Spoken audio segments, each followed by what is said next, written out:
নমস্কাৰ বন্ধু বান্ধৱীসকল, মই নীলাক্ষী আজি আপোনালোকলৈ লৈ আহিছোঁ মোৰ অন্য এটি ভিডিঅ' আৰু ভিডিঅ'টো দেখাব বিচাৰিছোঁ মই আজি নিগিমছ মেডিকেলৰ ভিতৰতে থকা 3খন কফি শ্বপ। গ্ৰাউণ্ড ফ্ল'ৰত আছে 2খন আৰু ছেকেণ্ড ফ্ল'ৰত আছে আপোনাৰ এখন। আৰু মানুহবোৰ চাহ খাবলৈ কেনেকৈ লাইন পাতে চাব ব'লকচোন। মোৰ পিছে গাটো একেবাৰে ভাল নাই, যিহেতু জ্বৰ আৰু পানী লগা মোৰ ভালকৈ ভাল হোৱাই নাই আৰু খুৰীদেউৰ ওচৰত থাকিবলৈও অকণমান ভয় হৈছে মোৰ, কাৰণ তেওঁ মানে অপাৰেশ্যনৰ কাৰণে তেওঁক ৰেডি কৰা হৈছে। যদি কেনেবাকৈ পানী লগা বা জ্বৰ হয় তেতিয়াহ'লে অপাৰেশ্যন ডেটটো কেঞ্চেল হৈ যাব। গতিকেলৈ মই আজি এয়া 6 নম্বৰ বেডখন এয়া খালী হৈছে আৰু 6 নম্বৰ যিজন ল'ৰা আছিলে তেওঁক আজি অপাৰেশ্যনৰ কাৰণে অ'টিলৈ লৈ যোৱা হৈছে। এতিয়া এইখন বিচনা খালী হোৱাৰ কাৰণে মই আজি ইয়াতে বহি আছোঁ।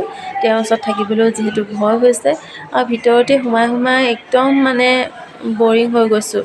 গতিকেলৈ ব'লকচোন আজি আপোনালোকক মই মেডিকেলৰ ভিতৰত মানুহে চাহ খাবলৈ কেনেকৈ লাইন পাতিব লাগে তাকে আপোনালোকক দেখাওঁ।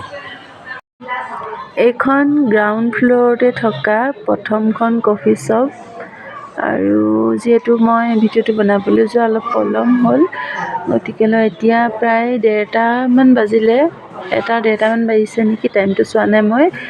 সেইকাৰণে মানুহবোৰ মানে অলপ হেৰেঙা হৈছে আৰু এইখন গ্ৰাউণ্ড ফ্ল'ৰতে মানে অলপ ভিতৰলৈ আছে এইখন। ইয়াত পায় আপোনাৰ ম'ম', চাওমিন আৰু এনেকৈ ফ্ৰাইড ৰাইচ আৰু চিঙৰা, কেক, কিবাকিবি এনেকুৱা মানে পেট ভৰা বস্তুবোৰে পায়। আৰু এইখন ছেকেণ্ড ফ্ল'ৰত থকা কফি শ্বপ। মানুহবোৰ কেনেকৈ লাইন পাতিছে দেখিছে। আৰু আজিলৈ ভিডিঅ'টো ইমানতে সামৰণি মাৰিছোঁ।